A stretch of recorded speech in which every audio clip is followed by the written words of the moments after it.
Hey, it's Brian Pierce with Real Estate Moto. So we are on to step 4 of our 5-step process to finding the right beach property here for you in Myrtle Beach.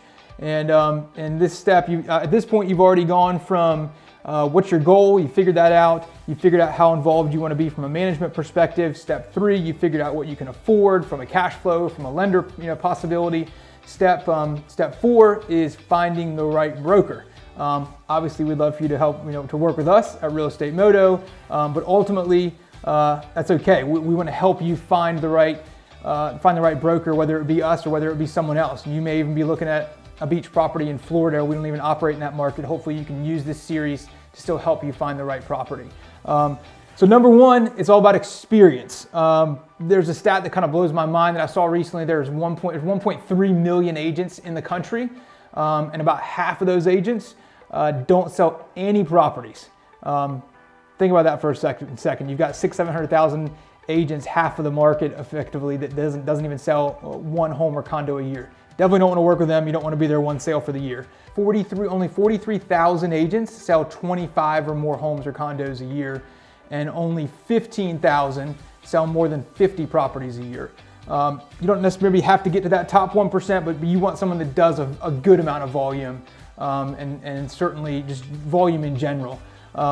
Jumping forward, actually taking that back for a second, maybe they're a newer agent, that may be okay. Do they have a support team though? Do they have a broker, a brokerage, a team member that they can go to help answer your questions as you're kind of formulating your search to the right property? So even taking that to the next level, there's some different questions that I think you should ask your agent as you're interviewing kind of buyer agents. I mean, think about it, if you were to sell a house, you're going to interview different agents, figure out what they can offer you from a marketing perspective. So many times, on the buyer side, people don't really think about that. They inquire on a property, and whatever agent they get, experience or not, they'll end up working with. So, but ultimately, it's just as important on the seller side. You want someone who's going to represent you, that's going to find the right properties for you, negotiate the right deal for you, in the end. So the questions you need to ask, though, you need to understand for this niche type of property, all the things that we've covered so far, do they understand incomes, and can they break down incomes for you? So can they go from what the gross income may be, which is easy to find, to really ultimately what's the net income? You don't care the gross number, you care about what's the net number in your pocket at the end of the day. I had a client that came to us just a week or so ago. They'd been working with an agent for a month or two. They didn't realize until a month or two in that the numbers they were talking about were gross income numbers, which is a big difference from what the net income number was once they got into all those expenses and breakdowns and details. So do they understand the numbers and the cash and can help you truly put together a cash flow chart to find the right property?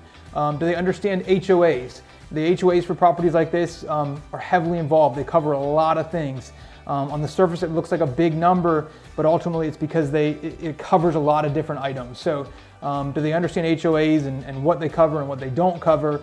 And then another question, do they understand what your options may be from a management perspective? So are they familiar not only with the on-site management companies, can they give you options for off-site management companies if that may be the better fit for you for that given property? I mean, there are actually properties in our market that as you're driving down the street or even showing or looking at properties, you may not even know if you were an unexperienced agent or unexperienced buyer, that there are pools or facilities at that complex that if you don't rent on site, you don't get access to those pools and amenities. That's a huge deal if you don't know that in your search and as you're kind of formulating the right process, if you might not rent with the on-site company there. So, so many more details. Those are kind of the biggies, but do they understand, can they help you crunch the cash flow numbers? Do they understand HOAs? Do they understand your management options and can give you kind of the full gamut of answers and support as you're working towards finding that right property? So